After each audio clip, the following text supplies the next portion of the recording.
1 யோவான் 3வது அதிகாரம் 1வது வசனத்தை வாசிச்சு தியானி.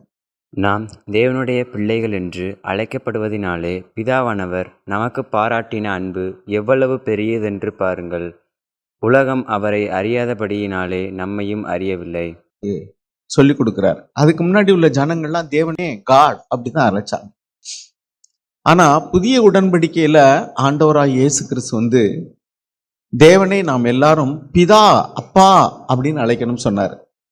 இங்க நம்ம என்ன வாசிக்கிறோம்னா, தேவன் நம்மளை பிள்ளைகள் என்று அழைத்ததுனால, அல்லது நாம் அவரை அப்பா என்று அழைப்பதற்கான உரிமையை கொடுத்ததுனால, அவர் நமக்கு பாராட்டின அன்பு எவ்வளவு பெரியதென்று பாருங்கள் அப்படின்னு சொல்றாரு. அப்ப அவர் நமக்கு பாராட்டினதான அன்பு எவ்வளவு பெரியது என்பதை நாம் விளங்கி கொள்வதற்கு தேவனே நமக்கு அதை வெளிப்படுத்த வேண்டும். நாம் யோவான் 17:23 வாசிக்கிறோம், இயேசு கிறிஸ்துவனிடத்தில் அன்பு கூர்ந்தது போலவே அவர் நம்மிடத்திலையும் அன்பு கூறுகிறார், நம்மை நேசிக்கிறார் என்று நம்ம வாசிக்கிறோம். இதெல்லாம் நிறைய காரியங்கள் அன்பு அன்புன்னு சொல்லிட்டு நம்ம வாசிக்கும் பொழுது அதெல்லாம் ஒரு அப்படியே நம்ம மனசுல வார்த்தையாக பதிந்து விட்டதே ஒழிய அதனுடைய அந்த அன்பின் ஆழத்தை குறித்து நாம் ஒரு வெளிப்பாடு பெற்றாதான் நாம் அந்த உறுதியான அஸ்திபாரத்தின் மேல நம்ம அசைக்கப்படாம இருக்க முடியும். எந்த சூழ்நிலையிலையும் என்ன நடந்தாலும் சர்வ வல்லமையுள்ள தேவன், இந்த அண்ட சராசரங்களையும் படைத்த தேவன், அவர் அன்புள்ளவர், அவர் எனக்கு தகப்பனா இருக்கிறார் அப்படிங்கிற ஒரு உணர்வு நமக்குள்ள இருந்துச்சுன்னு சொன்னா நாம் அசைக்கப்பட மாட்டோம். அந்த அன்பிலே நாம் வேரூன்ற கட்டப்பட வேண்டும். எனவே இப்பொழுது பிதாவாகிய தேவனுடைய அன்பை குறித்து நாம் தியானிக்கணும் அப்படின்னு நான் நினைக்கிறேன். நாம் லூக்கா எழுதின சுவிசேஷத்துல 11வது அதிகாரம் 13வது வசனத்தை வாசிங்க. பொல்லாதவர்களாகி நீங்கள் உங்கள் பிள்ளைகளுக்கு நல்ல ஈவுகளை கொடுக்க அறிந்திருக்கும் போது பரமபிதாவானவர் தம்மிடத்தில் வேண்டிக் கொள்கிறவர்களுக்கு பரிசுத்த ஆவியை கொடுப்பது அதிக நிச்சயம் அல்லவா என்றார். இந்த இடத்துல பொல்லாதவர்களாகி நீங்கள் உங்கள் பிள்ளைகளுக்கு அப்படின்னா நம்ம எல்லாம் தேவன் என்ன சொல்றார்? பொல்லாத தகப்பன்மார்கள். அந்த பரலோகத்தில் இருக்கிற உங்கள் பிதா அவர் யாருன்னா அவர் நல்ல தகப்பன். ஏன்னா இயேசுவினிடத்துல அந்த பணக்கார வாலிபன் நல்ல ஆண்டவரே அப்படின்னு சொல்லும்போது என்ன சொல்றாரு? அவரு தேவன் ஒருவர் தவிர வேறொருவரும் நல்லவர் இல்லையே அப்படின்னா அவர் என்ன சொல்றார்? நல்ல பிதா. நீங்கள் பொல்லாதவர்கள், பொல்லாதவர்களாகி நீங்களே உங்கள் பிள்ளைகளுக்கு நல்ல ஈவுகளை கொடுக்க அறிந்திருக்கும் பொழுது பரம தகப்பன், நல்ல தகப்பன், அவர் உங்களுக்கு பரிசுத்த ஆவியை கொடுப்பது அல்லது நல்ல ஈவுகளை கொடுப்பது அதிக நிச்சயம் அல்லவா என்று சொல்கிறார். நாம் புதிய ஏற்பாட்டில் பல வசனங்களை நமக்கு தெரியும், நான் ஞாபகப்படுத்துறேன், ஆனால் அதை வாசிக்க வேண்டியதில்லை. தேவன் அன்பாகவே இருக்கிறார், அவர் அன்பின் தேவன், is a God of love. தேவனுடைய அன்பு, அவர் முந்தி நம்மிடத்தில் அன்பு கூர்ந்தார், ஆனபடினால நாமும் அவரிடத்துல அன்பு செலுத்துகிறோம். இப்படிலாம் அன்பு அன்பு அன்புன்னு சொல்லிட்டு தேவனுடைய அன்பை குறித்து நிறைய வாசிக்கிறோம். அவர் அன்பின் தேவன் என்று வாசிக்கிறோம். பிதாவாகிய தேவனுடைய அன்பும் கர்த்தராகிய இயேசு கிறிஸ்துவினுடைய கிருபையும் பரிசுத்த ஆவியானவருடைய ஐக்கியமும் என்று நிருபத்துல அப்போஸ்தலர் எழுதுகிறத நாம் வாசிக்கிறோம். ஆனா அந்த பிதாவாகிய தேவனுடைய அன்பு எப்படிப்பட்டது? ஒரு தகப்பனுடைய அன்பு எழுதியிருக்கு. நம்ம ஆண்டவர் தேவன் சொல்றாரு அவர் எப்படிப்பட்ட அன்புள்ளவர் என்று சொல்லிட்டு. பாருங்க, எசாயா தீர்க்கதரிசனுடைய புஸ்தகம் 49வது அதிகாரம் 14 வாசிங்க. சீயோனோ, கர்த்தர் என்னை கைவிட்டார், ஆண்டவர் என்னை மறந்தார் என்று சொல்லுகிறாள். ஸ்திரீயானவள் தன் கற்பத்தின் பிள்ளைக்கு இறங்காமல் தன் பாலகனை மறப்பாளோ? அவர்கள் மறந்தாலும் நான் உன்னை மறப்பதில்லை. இதோ என் உள்ளங்கைகளில் உன்னை வரைந்திருக்கிறேன், உன் மதில்கள் எப்போதும் என் முன் இருக்கிறது. Can a woman forget her nursing child? அதாவது ஒரு தாய் பால் ஊட்டுகிறதான தன்னுடைய பிள்ளையை மறப்பாளோ? கொஞ்சம் பெரிய பிள்ளையை சொல்ல, நர்சிங் சைல்டு அப்படின்னா இப்பதான் பால் ஊட்டிட்டு இருக்கிறா, பால் கொடுத்துட்டு இருக்க ஒரு பிள்ளை மறப்பாளோ? இந்த பிள்ளை கொஞ்ச நேரம் காணல, ஐயோ காணாமேன்னு பதறிடுவாங்க. அவளே மறந்தாலும் சரி, நான் உன்னை மறப்பதில்லை. தேவனுடைய அன்பு எவ்வளவு பெருசு பாருங்க. அவள் மறந்தாலும் சரி. அநேக நேரங்களில் இப்படிதான் நம்ம கேட்கிறோம். என்ன சொல்றாங்க? The Lord has forsaken me. 14வது வசனம் என்ன வாசிக்கிறோம்? கர்த்தர் என்னை கைவிட்டார் அல்லது கைவிட்டு விட்டாரோ? அவர் ஏன் என் ஜெபத்துக்கு பதில் தரல? ஆண்டவர் என்னை மறந்தார் என்று சொல்லுகிறாள். ஒரு தாய் தன்னுடைய பால் கொடுக்கக்கூடிய ஒரு சின்ன குழந்தையை மறப்பாளனா? நிச்சயமா மறக்க மாட்டாள். அவளே மறந்தாலும் நான் மறப்பதில்லை. 46வது அதிகாரம் ஏசாயா 3-5 வரைக்கும் வாசிக்கும். யாக்கோபின் சந்ததியாரே, இஸ்ரவேல் சந்ததியில் மீதியாகிய சகல ஜனங்களே, எனக்கு செவி கொடுங்கள். தாயின் வயிற்றில் தோன்றினது முதல் உங்களை ஏந்தி, தாயின் கர்ப்பத்தில் உற்பத்தியானது முதல் உங்களை தாங்கினேன். உங்கள் முதிர் வயது வரைக்கும் நான் அப்படி செய்வேன். நிறை வயது மட்டும் நான் உங்களை தாங்குவேன். நான் அப்படி செய்து வந்தேன். இனிமேலும் நான் ஏந்துவேன், நான் சுமப்பேன், தப்புவிப்பேன். 5வது வசனம், யாருக்கு என்னை சாயலும் சமமுமாக்கி யாருக்கு நான் ஒப்பாகும்படிக்கு என்னை ஒப்பிடுவீர்கள்? To whom would you liken me? என்னை நீங்க யாருக்கு ஒப்பிடுவீர்கள்? And make me equal and compare me that we would be alike. என்னை நீங்க யாருக்கும் ஒப்பிடவே முடியாது. தாயி தகப்பன், அதுக்கு மேலான அன்புங்கிறார். சரி, இப்ப ஒரு தகப்பனுடைய அன்பு எப்படிப்பட்டது அப்படிங்கிறத விளங்கிக்கிறதுக்காக நான் பழைய ஏற்பாட்டிலையும் புதிய ஏற்பாட்டில இருந்து ஒரு உதாரணத்தை சொல்றேன். நம்ம தேவனை குறித்து நம்ம வாசிக்கிறோம். ரோமர் 5வது அதிகாரத்துல, நாம் தேவனுக்கு தூரமாக இருந்த பொழுது அவர் அன்பு கூர்ந்தார், சத்துருக்களா இருந்த பொழுது அவர் அன்பு கூர்ந்தார், இல்லையா? பாவிகளா இருக்கும் பொழுது அவர் அன்பு கூர்ந்தார். அப்ப அவர் நம்மிடத்துல அன்பு கூறுவதற்கு ஒரு நிபந்தனையே இல்லை. அவர் எப்பொழுதும் அன்பு கூறுகிறவராக இருக்கிறார். துரோகிகளா இருக்கும் போதும் அன்பு கூறுகிறார். அன்புங்கிறது வேற, கிருபை தர்றதுங்கிறது வேற. கிருபைங்கிறது தாழ்மையுள்ளவர்களுக்கு தான் தருவார். அந்த கிருபை இருந்தா தான் பாவத்தை மேற்கொள்ள முடியும். இது புதிய ஏற்பாடு. ஆனா அன்புங்கிறது அவர் எல்லாரையும் நேசிக்கிறார். உலகத்தில் உள்ள எல்லா மனிதர்களையும் நேசிக்கிறார். எல்லாரும் ரட்சிக்கப்பட வேண்டும் நம்ம விரும்புறார். யோவான் எழுதின சுவிசேஷம் 3வது அதிகாரம் 16வது வசனத்தை வாசிங்க. தேவனுடைய ஒரே பேரான குமாரனை விசுவாசிக்கிறவன் எவனோ அவன் கெட்டு போகாமல் நித்திய ஜீவனை அடையும்படிக்கு அவரை தந்தருளி இவ்வளவாய் உலகத்தில் அன்பு கூர்ந்தார். எவ்வளவாய் அன்பு கூர்ந்தார்னா, ஒரே பேரான குமாரன் இயேசுவின் மூலமா தான் நாமெல்லாம் குமாரர்களானோம். இயேசு தான் நமக்கு பிதாவை அப்பான்னு சொல்லி, தேவனை அப்பான்னு சொல்லி கொடுத்தார். அதுக்கு முன்னாடி அவர் ஒரே பேரான குமாரன், அப்படின்னா ஒன்லி பிகாட்டன் சன். அவர் பூமிக்கு நம்மெல்லாம் ஆவியினால பிறந்த பின்னாடி தான் அநேக சகோதரர்களுக்குள்ள அவர் முதற் பேரானவர்னு வாசிக்கணும். அப்படின்னா என்ன? முதல்ல ஒரே பேரானவர், இப்பொழுது முதற் பேரானவர். அப்போ ஒருத்தர் தான் அவர் குமாரன். இப்ப நம்ம அநேக குமாரர்களும் குமாரத்திகளும் இப்பொழுது அவருக்கு இருக்கிறபடினால அதுல மூத்த மகன் இளைய மகன் சொல்றோம். ஓகே, இப்ப இவ்வளவாய் தேவன் நம்ம இடத்துல அன்பு கூர்ந்தார். இன்னொரு இடத்துல வாசிக்கிறோம், தம்முடைய ஒரே பேரானே குமாரனையே இயேசுவையே நமக்காக தந்தவர் மற்ற எல்லாவற்றையும் நமக்கு அருளாதிருப்பது எப்படி? தன்னுடைய ஒரே பேரான குமாரனையே நமக்காக பலியாக்கிட்டார்னா மற்ற எல்லாவற்றையும் கொடுக்காம இருப்பது எப்படி? சரி, இப்பொழுது நம்ம உலகத்துல ஒரு பழமொழி சொல்லுவாங்க, பெத்த மனம் பித்து, பிள்ளை மனம் கல்லு. வேதத்துல நான் ஒரு உதாரணத்தை அதை காமிக்க விரும்புறேன். தாவீது அப்சலோம் நமக்கு தெரியும். தாவீது ராஜாவாக இருந்தார்.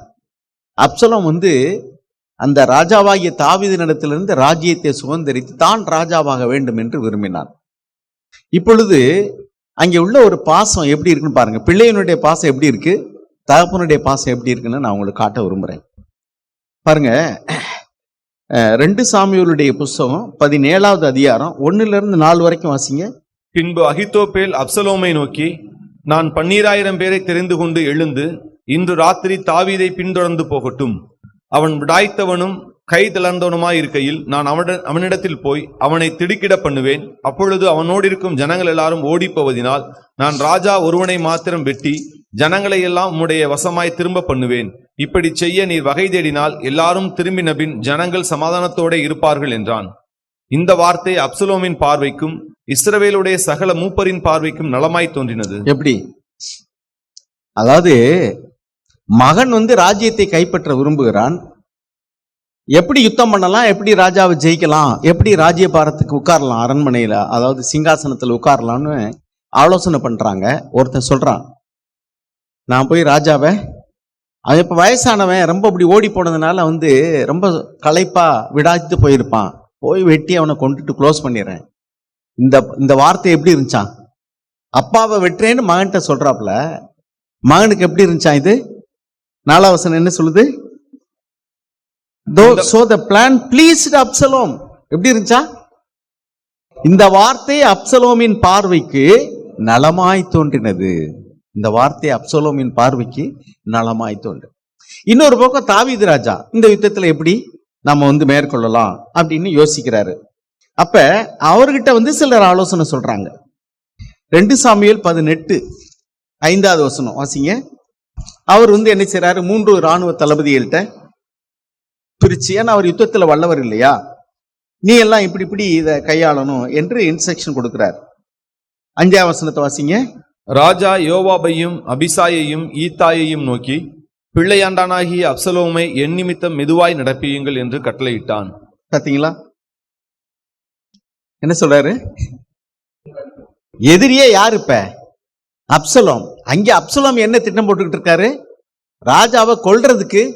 அவரை போய் நான் வெட்டிட்டேன்னா முடிஞ்சு போச்சு, யுத்தமே முடிஞ்சு போய் எதுக்கு எல்லாரோடையும் சண்டை போடங்கிறாரு. இந்த யோசனை அவனுக்கு எப்படி இருக்கு? நலமாய் தோன்றினது. இன்னொரு பக்கம் தப்பித்து போகும்படிக்கு ராஜாவும் அவனோடு கூட இருக்கிறவர்களும் திட்டம் போடுகிறார்கள். அப்பொழுது ராஜா என்ன சொல்றாரு? 3 பங்காக பிரிச்சு இந்த யுத்தத்துல ஜெயிக்கணும்னு தான் எல்லாம் ஆயத்தம் பண்றாரு. ஆனா என்ன சொல்றாரு? என் நிமித்தம் என்ன செய்யுங்க, பிள்ளையாண்டானாகிய அப்சலோமை என் நிமித்தம் மெதுவாய் நடப்பியுங்கள். எப்படி மகன்கிட்ட ராஜாவை கொன்றோம்னா அது அவனுக்கு நலமாய் தோன்றினது. ஆனா தகப்பனிடத்துல யுத்தத்துக்கு ஆட்கள் போகும் பொழுது என் நிமித்த என் மகனை என்ன செய்யுங்க, எப்படி நடத்துங்க, மெதுவாய் நடப்பீங்க. இங்க என்ன எழுதியிருக்குனாக்க, David gray gently deal gently for my sake with young man Absalom. எப்படி இருக்கு பாத்தீங்களா கதை? பெத்தமனம் பித்து பிள்ளமனம் கல். உலகத்துல சொல்ற பழமொழி இங்க அப்படிதான் இருக்கு.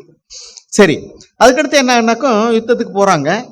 யுத்தத்துக்கு போன பொழுது என்ன ஆகி போயிடுச்சு அப்படின்னாக்கும், 2 சாமுவேல் 18ஆம் அதிகாரம் 8ல இருந்து வாசிங்க.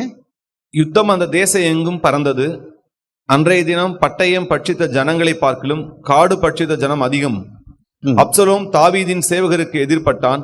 அப்சலோம் கோவேறு கழுதையின் மேல் ஏறி வரும்போது அந்த கோவேறு கழுதை சன்னன் பின்னலான ஒரு பெரிய கர்வாலி மரத்தின் கீழ் வந்ததினால் அவனுடைய தலை கர்வாலி மரத்தில் மாட்டிக்கொண்டு அவன் வானத்துக்கும் பூமிக்கும் நடுவே தொங்கினான்.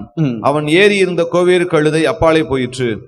அதை ஒருவன் கண்டு யோவாவுக்கு அறிவித்து, இதோ அப்சலோமை ஒரு கர்வாலி மரத்திலே தொங்க கண்டேன் என்றான். அப்பொழுது யோவாப் தனக்கு அதை அறிவித்தவனை நோக்கி, நீ அதை கண்டாயே, பின்ன ஏன் அவனை அங்கே வெட்டி தரையிலே தள்ளி போடவில்லை? நான் உனக்கு 10 வெள்ளிக்காசையும் ஒரு கச்சையையும் கொடுக்க கடமையுள்ளவனாய் இருப்பேனே என்றான். அந்த மனுஷன் யோவாபை நோக்கி, என் கைகளில் 1000 வெள்ளிக்காசு நிறுத்து கொடுக்கப்பட்டாலும் நான் ராஜாவுடைய குமாரன் மேல் என் கையை நீட்ட மாட்டேன். பிள்ளையாண்டானாகிய அப்சலோமை நீங்கள் அவரவர் காப்பாற்றுங்கள் என்று ராஜா உமக்கும் அபிசாய்க்கும் ஈத்தாய்க்கும் எங்கள் காதுகள் கேட்க கட்டளையிட்டாரே. ராஜாவுக்கு ஒரு காரியமும் மறைவாய் இருக்க மாட்டாது. ஆதலால் நான் அதை செய்வேனாகில் என் பிராணனுக்கே விரோதமாக செய்பவன் ஆவேன். நீரும் எனக்கு விரோதமாய் இருப்பீர் என்றான். ஆதலால் யோவாப், நான் இப்படி உன்னோடே பேசி தாமதிக்க மாட்டேன் என்று சொல்லி தன் கையிலே 3 வல்லையங்களை எடுத்துக்கொண்டு அப்சலோம் இன்னும் கர்வாலி மரத்தின் நடுவிலே உயிரோடே தொங்குகையில் அவைகளை அவன் நெஞ்சிலே குத்தினான். போதும். யுத்தம் பண்ண போறவங்களுடைய மனநிலைமை எப்படி இருக்கு? ஆப்டா அவன் க்ளோஸ் பண்ணிடுவான். சோ இவங்க அவனை தாக்கி கொன்னாதான் ஜெயிக்க முடியும், இல்லைன்னா இவங்க உயிர் போயிடும். ஸோ என்னத்தை தான் தகப்பன் சொல்லிவிட்டாலும் ராஜா சொல்லிவிட்டாலும் யுத்தத்தில் நிற்கும் போது அவன் தன்னை காப்பாற்றிக்கிறவன் தன் உயிரையும் காப்பாற்றிக்கிறதா நினைப்பாங்களே ஒழிய, எதிரியை இவர் சொல்றாருன்னு ஜென்ட்லா நடத்தினாப்புல அவன் விடுவானா? அவன் அப்பவே காலி பண்ண நினைச்சுக்கிட்டு இருக்கவன் ராணுவத்தில் முன்னாடி வர்றவங்களை எப்படி விடுவான்? அவன் யோபா போய் போட்டு தள்ளிட்டான். நீங்க என்ன சொன்னாலும் சொல்லிட்டு போ. யோபா விட்டு என்ன சொன்னாரு? யாரு? தாவீது. போட்டு தள்ளிட்டான். தள்ளிட்டு இந்த செய்தியை போய் ராஜாவுக்கு சொல்லணும். இப்ப யுத்தம் முடிஞ்சிருச்சு அப்படின்னு யுத்தத்துக்கு அந்த செய்தியை சொல்றதுக்கு ஆட்கள் போறாங்க. 24ஆம் வசனத்திலிருந்து வாசிங்க. தாவீது 2 ஒளிமுக கெவுனி வாசலுக்கு நடுவாக உட்கார்ந்திருந்தான். ஜாமம் யார் ராஜா வர்றேன்னாரு. இவங்கள வேணாட்டாங்க, உங்களுக்கு வயசாயிடுச்சு, நீங்க வராதீங்க, நீங்க இருங்க, நாங்க பாத்துக்கிறோம்ட்டாங்க. போய் யுத்தத்துல ஜெயிச்சுட்டாங்க. இந்த தகவலை சொல்றதுக்கு நான் போறேன் நீ போறேங்கிறாங்க. யோபாப்பு ஒரு ஆளை போக சொல்றாரு. எப்ப நீ போக வேண்டாம்ப்பா, இரு, இந்த செய்தி ராஜாவுக்கு நல்ல செய்தி கிடையாது, அதனால நீ போனா உனக்கு நல்லது இல்லைன்னு சொல்றாரு. ஆனா அவன் இல்ல நானும் போவேன்ட்டு போயிட்டான். அவன் ஒரு ஆளை அனுப்பி விடுறான், யோபாப் தளபதி. அவன் போறான். இப்ப பாருங்க, யுத்தம் நடக்கிற இடத்துல அவனுடைய இருதயம், ராஜாவுடைய இருதயம் எப்படி இருக்கு? போய் தூங்கல, அவர் ரெஸ்ட் எடுக்கல. அவருடைய இருதயம் பூரா அங்கேதான் இருக்கு. அப்ப பார்த்துட்டு இருக்காரு. இப்ப 24 இருந்து வாசிங்க. தாவீது 2 ஒளிமுக கெவுனி வாசலுக்கு நடுவாக உட்கார்ந்திருந்தான். ஜாமங்காக்கிறவன் அலங்கத்தில் இருக்கிற கெவுனியின் மேல் நடந்து தன் கண்களை ஏறெடுத்து, இதோ ஒரு மனுஷன் தனியே ஓடி வருகிறதைக் கண்டு கூப்பிட்டு ராஜாவுக்கு அறிவித்தான். அப்பொழுது ராஜா, அவன் ஒருவனாய் வந்தால் அவன் வாயிலே நல்ல செய்தி இருக்கும் என்றான். அவன் ஓடி கிட்டி வரும்போது ஜாமங்காக்கிறவன் வேறொருவன் ஓடி வருகிறதைக் கண்டு, அதோ பின்னொருவன் தனியே ஓடி வருகிறான் என்று வாசல் காக்கிறவனோட கூப்பிட்டு சொன்னான். அப்பொழுது ராஜா, அவனும் நல்ல செய்தி கொண்டு வருகிறவன் என்றான். எப்படி? முதல்ல என்ன சொன்னார்? ஒருத்தன் தான் வந்தா தான் நல்ல செய்தினாரு. ஆனா இன்னொருத்தனும் வர்றாங்கிற, அப்ப அவனும் நல்ல செய்தி தான்ப்பா கொண்டு வருவான். அப்ப இவன் இருதயம்லாம் எங்க இருக்கு? நல்ல செய்தி வரும், நல்ல செய்தி வரும். சரி, அடுத்து வாசிங்க. மேலும் ஜாமங்காக்கிறவன், முந்தினனுடைய ஓட்டம் சாதோக்கின் குமாரன் அகிமாசுடைய ஓட்டம் போல் இருக்கிறது என்று எனக்கு தோன்றுகிறது என்றான். அப்பொழுது ராஜா, அவன் நல்ல மனுஷன், அவன் நல்ல செய்தி சொல்ல வருகிறான் என்றான். அகிமாஸ் வந்து ராஜாவை நோக்கி சமாதானம் என்று சொல்லி முகங்குப்புற விழுந்து ராஜாவை வணங்கி, ராஜாவாகிய என் ஆண்டவனுக்கு விரோதமாய் தங்கள் கைகளை எடுத்த மனுஷரை ஒப்பு கொடுத்திருக்கிற உம்முடைய தேவனாகிய கர்த்தருக்கு ஸ்தோத்திரம் உண்டாவதாக என்றான். அப்பொழுது ராஜா, பிள்ளையாண்டானாகிய அப்சலோம் சுகமாயிருக்கிறானா என்று கேட்டதற்கு, எப்படி பாருங்க, செய்தி கொண்ட வந்து என்னன்னே சொல்லல, பிள்ளையாண்டானாகிய அப்சலோம் நல்லா இருக்கான். அப்ப இந்த நல்ல செய்திக்காக தான் அவர் காத்துக்கிட்டே இருந்திருக்காரு. யுத்தத்துல நம்ம ஜெயிக்கணும், ஆனா மகன் என்ன செஞ்சிடக்கூடாது? செத்துடக்கூடாது. அப்சலோம் நல்லா இருக்கானா? அடுத்து என்ன இருக்கு? அகிமாஸ் யோவாப், அவனுக்கு ஆஹா நம்ம வந்து இப்ப செத்து போயிட்டான்னு சொல்லக்கூடாதுங்கிறக்கா கொஞ்சம் அப்படி பாலிசா பேசுறாரு. என்ன பேசுறாரு பாருங்க. அகிமாஸ், யோவாப் ராஜாவின் வேலைக்காரனையும் உம்முடைய அடியானையும் அனுப்புகிற போது ஒரு பெரிய சந்தடி இருந்தது, ஆனாலும் அது இன்னதென்று தெரியாது என்றான். எப்படி பாருங்க, அவனுக்கு தெரியும் அவன் செத்து போனான்ற சொல்றதான் வந்தான். ஆனா அவன் கேட்ட கேள்வியில அவன் நிலை குலைஞ்சு போயிட்டான். அப்சலோம் நல்லா இருக்கானு கேட்டா, இது என்னடா வம்பா போச்சுன்னு சொல்லிட்டு நினைச்சான். என்ன நடந்ததுன்னு தெரியல, கூட்டமா இருந்துச்சு அப்படின்னு கொஞ்சம் அப்படி பாலிசா. ஆஸ்பத்திரியில வந்து ஆளு இறந்து போன பின்னாடி வந்து ஆக்சிஜன் கொடுத்து உயிர் இருக்கும்பாங்களா, அது மாதிரிக்க. அடுத்து என்ன நடக்குது பாருங்க. அப்ப சரி தனியா நில்லு அப்படின்னா அடுத்து வந்தான். சரி, அடுத்து வாசிங்க. இதோ கூஷி வந்து, ராஜாவாகிய என் ஆண்டவனே, நற்செய்தி, இன்று கர்த்தர் உமக்கு விரோதமாய் எழும்பின எல்லாரின் கைக்கு உம்மை நீங்களாக்கி நியாயம் செய்தார் என்றான். அப்பொழுது ராஜா கூஷியை பார்த்து, பிள்ளையாண்டானாகிய அப்சலோம் சுகமாயிருக்கிறானா என்று கேட்டதற்கு, கூசி என்பவன், அந்த பிள்ளையாண்டானுக்கு நடந்தது போல ராஜாவாகிய என் ஆண்டவனுடைய சத்துருக்களுக்கும் பொல்லாப்பு செய்ய உமக்கு விரோதமாய் எழும்புகிற யாவருக்கும் நடக்க கடவுது என்றான். அப்பொழுது ராஜா, இந்த வார்த்தையை நல்லா கவனிங்க. இப்பொழுது ராஜா, வாசிங்க. இப்பொழுது ராஜா மிகவும் கலங்கி கெவுனி வாசலின் மேல் வீட்டிற்குள் ஏறி போய் அழுதான். அவன் ஏறி போகையில், என் மகனாகிய அப்சலோமே, என் மகனே, என் மகனாகிய அப்சலோமே, நான் உனக்கு பதிலாக செத்தேன், ஆனால் நலமாயிருக்கும். தகப்பனுடைய அன்பு எப்படி பாத்தீங்களா? உனக்கு பதிலா நான் செத்து இருந்தேன்னா நலமா இருக்குமாப்பா. இதே 2 சாமுவேல் 15:30 வாசிங்க. தாவீது தன் முகத்தை மூடி வெறுங்காலால் நடந்து அழுது கொண்டு ஒலிவ மலையின் மேல் ஏறி போனான். அவனோடு இருந்த சகல ஜனங்களும் முகத்தை மூடி அழுது கொண்டு ஏறி போனார்கள். எப்ப அப்சலோமுக்கு பயந்து ஓடி வரும்போது உள்ள நிலைமை, முகத்தையே மூடிக்கிட்டு அழுதுகிட்டு போறான். அந்த மகன் தான் இப்ப செத்து போயிட்டான்னு நியூஸ் வருது. அவனுக்கு ஒரே மகன் கிடையாது அப்சலோமு, அவனுக்கு மனைவிகளும் கூட, அவனுக்கு வந்து பிள்ளைகளும் கூட. ஆனாலும் ஒரு மகன், நிறைய மகன்கள் ஒருத்தன் தானே, அவன் நமக்குள்ளதான் கலகம் பண்ணன் தானே, என்னை கொல்ல தேடினவன் தானே, என்னை அரியணையிலிருந்து இறக்கி என்னை துரத்தி விட்டவன் தானே, அவனுக்காக தானே நான் அழுதுகிட்டு வந்தேன். ஆனாலும் இதுதான் சத்துருக்குள்ளா இருக்கையில் பிதாவாகி தேவன் நம்ம நேசித்தாருன்னு சொன்னா தகப்பனுடைய அன்பு இதுதான். உன் தாய் மறந்தாலும் உன் தகப்பன் மறந்தாலும் நான் உன்னை மறப்பதில்லை. தேவனுடைய அன்பு இதுதான். பாருங்க, வெறுங்காலால் நடந்து போனான், முகத்தை மூடிக்கொண்டு நடந்து போனான், அழுது கொண்டே நடந்து போனான். இதுதான் அந்த 30ஆம் வசனத்தில் எழுதியிருக்கு, 2 சாமுவேல் 15:30. இதை செய்த மகனுக்காகத்தான் இப்பொழுதும் அழுகிறான்.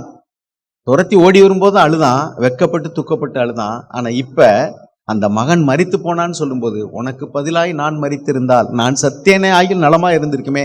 இதைத்தான் புதிய ஏற்பாட்டுல பிதாவாகி தேவன் செய்தார். என்ன செய்தார்? நமக்கு பதிலாக. பாருங்க, இந்த தகப்பனுடைய இருதயம் பாருங்க. உனக்கு பதிலா நான் செத்திருந்தா பரவாயில்லன்னு சொல்றாரு. நிறைய மகன்ல ஒரு மகனை இழந்ததற்கு. அப்ப என் மகன் மரிக்கிறதா அதை காட்டிலும் அவனுக்கு பெருசு, அவன் மரிக்கிறத காட்டிலும். ஆனா பிதாவாகி தேவன் என்ன செய்தார்னா தன் மகனையே பலியாக கொடுத்தார். நிறைய மகன்கள்ல ஒரு மகன், தன் இருதயத்திற்கு ஏற்ற மகன் அல்ல, கலகம் பண்ணின மகன். அவன் இறந்ததுக்கே இவ்வளவு அழுதான். ஆனால் பிதாவாகிய தேவன், இவர் என்னுடைய நேசகுமாரன், இவரில் பிரியமாயிருக்கிறேன் என்று சொன்ன மகனை நமக்காக பலியாக்கினார்.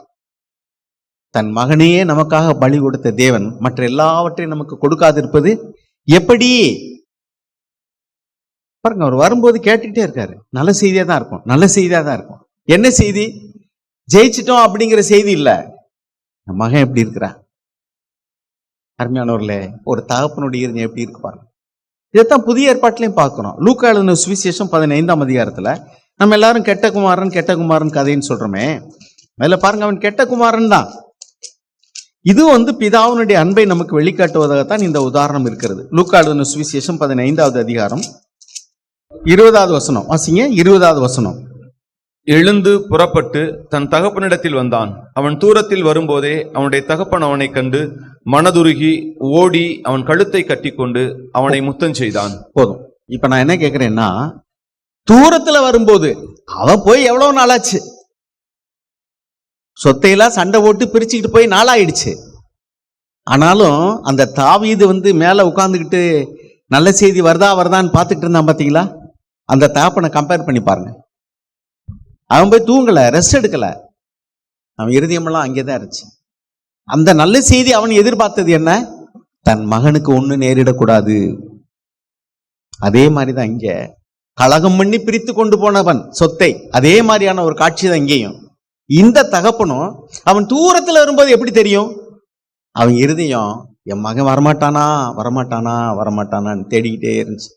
அதனாலதான் தூரத்துல வரும் பொழுது, மகன் தூரத்துல வர்றாரு, அப்பா ஓடி போயிட்டாரு. ஃபாதர் ரன்னிங் இல்லையா? பாருங்க, அவனுடைய தகப்பன் அவனை கண்டு மனதுருகி ஓடி. மகனை குறித்து என்ன எழுதியிருக்கு? அவன் தகப்பனிடத்தில் வந்தான். என்ன அர்த்தம்? நடந்து வந்தான். ஆனால் தகப்பன் ஓடி வந்தான். மகனுடைய அணுகுமுறை எப்படி இருக்கு? தகப்பனுடைய அணுகுமுறை ஓடி வந்தான். அவன் கழுத்தை கட்டி கொண்டு அவனை முத்தம் செய்து, அவனோ கந்தல் ஆடை பண்ணி மேய்க்கிற இடத்துல இருந்து வர்றான். பாலிசாவா வந்திருப்பான் இல்ல. அதெல்லாம் அவனுக்கு ஒரு பொருட்டே கிடையாது. அன்பு திரளான பாவங்களை மூடும். ஒரு தாய் தன் பிள்ளை நடுவீட்டுல மோண்டுட்டாலும் சரி, அல்லது அசிங்கம் பண்ணிட்டாலும் சரி, அந்த பிள்ளையை அவள் அருவருப்பதே இல்லை. அதே மாதிரிதான் எத்தனையோ தப்பிதங்களை அவள் செய்த பொழுதும் கூட அவனை நேசிக்கிறான். இதுதான் தகப்பனுடைய அன்பு. 2 சாமுவேல் 7வது அதிகாரம் 12ஆம் வசனத்திலிருந்து வாசிங்க. பாருங்க, தாவீது தேவனுக்கு பிரியமான ஒரு மனுஷன். அவன் சொல்றான், நான் இப்படி ஒரு நல்ல வீட்டை கட்டி குடியிருக்கிறேன், தேவனுடைய கூடாரம் இப்படி இருக்கேன், நான் தேவனுக்கு ஒரு ஆலயத்தை கட்டுவேன் என்று பேசுகிறான்.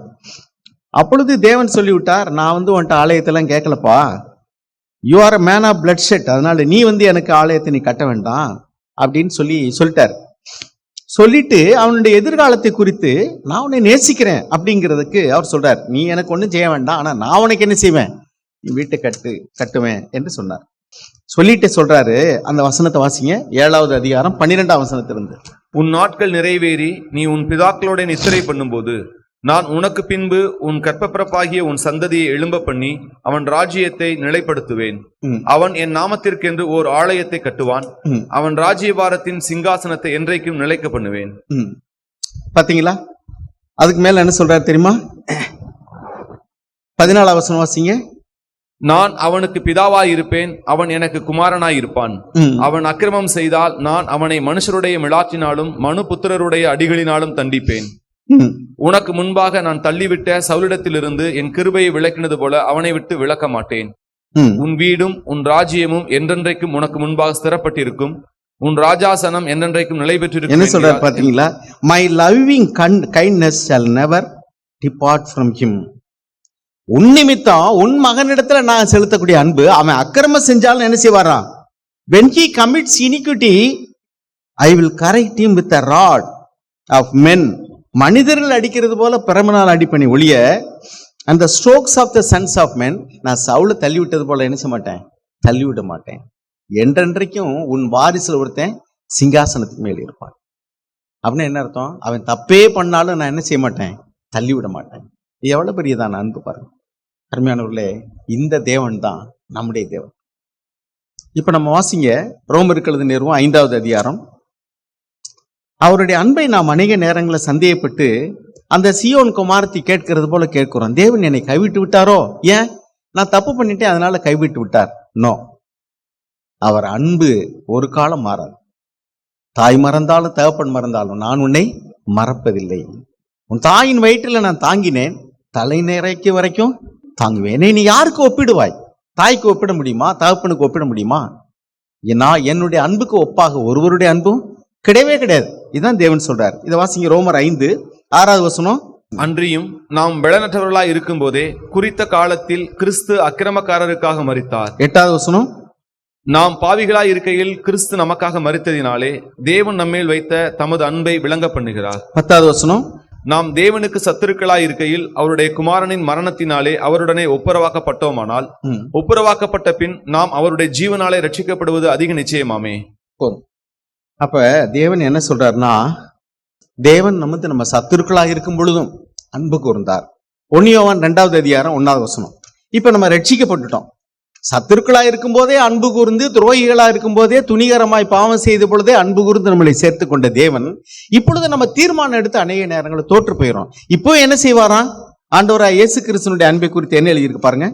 என் பிள்ளைகளே, நீங்கள் பாவம் செய்யாதபடிக்கு இவைகளை உங்களுக்கு எழுதுகிறேன். ஒருவன் பாவம் செய்வானானால் நீதிபரராய் இருக்கிற இயேசு கிறிஸ்து நமக்காக பிதாவினிடத்தில் பரிந்து பேசுகிறவராய் இருக்கிறார். நீதிபரராய் இயேசு கிறிஸ்து பரிந்துதான் பேசுவார் ஒழிய, நீங்க பாவத்துல தவறி விழுந்துட்டீங்கன்னா அதுக்காக உங்களை என்ன செய்ய மாட்டார்? உங்களை துணிகரமா தள்ளிவிடவே மாட்டார். விழியும் நம்ம ஏதோ ஒரு தவறு பண்ணிட்டோம்னா உடனே கைவிட்ட நினைக்க வேண்டாம். பைபிள் என்ன எழுதியிருக்குன்னா, நான் உன்னை விட்டு விலகுவதும் இல்லை, உன்னை கைவிடுவதும் இல்லை. அப்படின்னா என்ன அர்த்தம்? நம்ம பாவம் செய்யலாமா? நோ, அப்படி செய்யக்கூடாது. துணிகரமா நான் பாவம் செய்யக்கூடாது. ஆனால் தவறி பாவம் செஞ்சிட்டோம்னா நம்பிக்கை இழக்க வேண்டாம். நம்பிக்கை இழக்க வேண்டாம். நாம் மனம் திரும்பி பாவத்தை அறிக்கையிட்டால் நமக்கு மன்னிக்கவும் நமக்காக பரிந்து பேசவும் அவர் உண்மையுள்ளவராக இருக்கிறார். எபிரேயர் 7:25. மேலும் தமது மூலமாய் தேவனிடத்தில் சேர்கிறவர்களுக்காக வேண்டுதல் செய்யும்படிக்கு அவர் எப்பொழுதும் உயிரோடு இருக்கிறவராகையால் அவர்களை முற்றுமுடிய ரட்சிக்க வல்லவராயும் இருக்கிறார். பாருங்க, எப்பொழுதும் தமது மூலமாய் தேவனிடத்தில் சேருகிறவர்களுக்காக, இயேசுவின் மூலமாய் பிதாவினிடத்தில் சேருகிறவர்களுக்காக வேண்டுதல் செய்யும்படிக்கு அவர் எப்பொழுதும் உயிரோடு இருக்கிறவர். அங்க என்ன எழுதியிருக்கு? Therefore he is able also to save forever those who draw near to God through him, since he always lives to make intercession for them. அவர் வாழ்றதே நமக்காக வேண்டுதல் செய்வதற்காக தான் எழுதியிருக்கவர்.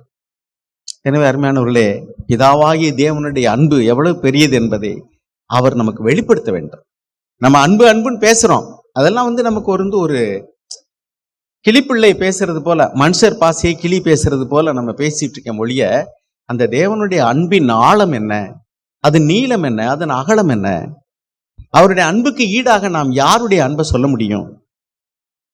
அந்த தாவீது சொன்னது போல, உனக்கு பதிலாய் நான் செத்திருந்தா நலமா இருக்குமே.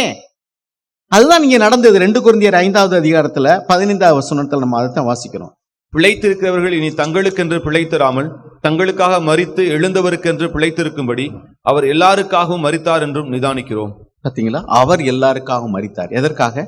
நாம் பிழைத்திருக்கும்படி. இன்னும் அருமையானவர்களே, நாம் ஒரு காலம் தேவனுடைய அன்பை சந்தேகிக்க வேண்டாம். அவர் அவ்வளவு பெரியதான அன்பு. 2 கொரிந்தியர் 6வது அதிகாரம் 18வது வசனத்துல வாசிக்கிறோம். நான் உங்களை ஏற்றுக்கொண்டு உங்களுக்கு பிதாவாய் இருப்பேன், நீங்கள் எனக்கு குமாரரும் குமாரத்திகளுமாய் இருப்பீர்கள் என்று சர்வ வல்லமையுள்ள கர்த்தர் சொல்கிறார். அப்ப நாம என்ன செய்யணும்? இவ்வளவு அன்பு கூர்ந்து நம்மை நேசிக்கிற தகப்பனுக்கு அவர் மனது துக்கப்படும்படிக்கு பயந்து அல்ல, மரியாதை கலந்த பயத்தோடு கூட இவ்வளவா என்னை நேசித்து ஒரு தகப்பன் சொல்றான், நான் உனக்கு பதிலாக செத்ததுன்னா பரவாயில்ல, அவர் சாகல. ஆனா இங்கே ஒரு தகப்பன் தான் சாகிறதை காட்டிலும் மேலாக தன் குமாரனையே பலியாக்கினார். தகப்பன் மகனுக்காக அழுகிறார் இங்கே, ஆனால் இந்த தகப்பனோ தன் மகனையே பலியாக்கினார். அவ்வளவாய் அன்பு கூர்ந்தார் என்று எழுதியிருக்கிறது. அந்த அன்பின் ஆழத்தை, நீளத்தை, அகலத்தை நாம் அறிந்து கொண்டவர்களாக வாழ தேவன் உதவி செய்வார். ஒரு காலம் அவர் நம்மை கைவிடுவதே இல்லை. எனவே நாம் பாவம் செய்வதற்கு, ஆண்டவரே இவ்வளவாய் அன்பு கூர்ந்த உம்முடைய இருதயத்தை நான் துக்கப்படுத்தாதபடிக்கு பாவம் செய்யாது வாழ எனக்கு உதவி செய்யப்பான்னு சொல்லுவோம். அப்படியே பாவத்துல தவறி விழுந்துட்டாலும் என்னை நேசிக்கிற அன்பு தகப்பன் நான் சத்துருவாய் இருந்த காலத்துல, துரோகியாய் துணிகரமாய் பாவம் செய்த காலத்துல நேசித்தவர், இப்பொழுது நான் பாவம் செய்யாத வாழ வேண்டும் என்று என்னை ஒப்பு கொடுத்திருக்கும் பொழுது நான் தவறி பாவம் செய்வதற்காக என்னை கைவிடுவாரா? எனவே அந்த கெட்ட குமாரன் எப்படி அவன் துணிகரமா பாவம் செஞ்சு கெட்டு போனா கூட நம்பிக்கையோட தகப்பனை வந்துட்டானே, அந்த தகப்பன் எவ்வளவா அவன் வரமாட்டானா என்று வழிமேல் விழி வைத்துன்னு சொல்லுவாங்கல்ல, வழிமேல் விழி வைத்து அப்படின்னா வர்ற திசையை நோக்கி பார்த்துக்கிட்டே இருந்தானே, அதே மாதிரிக்கு தாவீது இருந்தாரே. நம்முடைய தகப்பன் அப்படிதான் இருக்கிறார். ஒருவன் பின்வாங்கி போவானால் அவருடைய இருதயம் கலங்காது இருக்குமா? ஒருவன் இடறினால் என் இருதயம் ஏங்காது இருக்குமோ, தவிக்காது இருக்குமோ? இதுதான் பிதாவாகிய தேவனுடைய அன்பு. எனவே அருமையானவர்களே, நம்முடைய அன்பை காட்டிலும் பிதாவாகிய தேவனுடைய அன்பு மிக மிக பெரியது. அவருடைய சித்தத்தின்படி எதை கேட்டாலும் அவர் நிச்சயமாக தருவார். அதனாலதான் அவர் நல்ல பிதா. நீங்கள் எல்லாம் பொல்லாத தகப்பன்மார்கள், உங்க பிள்ளைகளுக்கு நல்ல ஈவை கொடுக்கும்போது நல்ல பிதா பரிசுத்தாவியை தரமாட்டாரா? எத்தனை பேர் இன்னைக்கு பரிசுத்தாவி கேட்டேன் கிடைக்கலைங்கிறாங்க. அவர் எப்படி தராம இருப்பார்? நிச்சயமா தருவார். ஆனா நம்ம தொடர்ந்து கேட்கணும். அதைத்தான் தேவன் எதிர்பார்க்கிறார். அவர் நல்ல பிதா தான். மனம் திரும்பி வரும்படி காத்திருந்தார் ஒழிய அவர் நெடுக இருக்கிற இடத்துக்கே ஓடல. மனம் திரும்பி வரும்பொழுது ஓடி போய் கழுத்தை கட்டி கொண்டு அழுதார். இதுதான் தகப்பன். நாம கலகம் பண்ணி பாவம் செஞ்சோம்னா நீ மனம் திரும்பு, ஆண்டவரிடத்துல வா, நம்பிக்கையோடு வா, நிச்சயமாக அவர் உன்னை கைவிட மாட்டார். தேவன் நம் கண்களை திறந்தருள்வாராக. ஆமென்.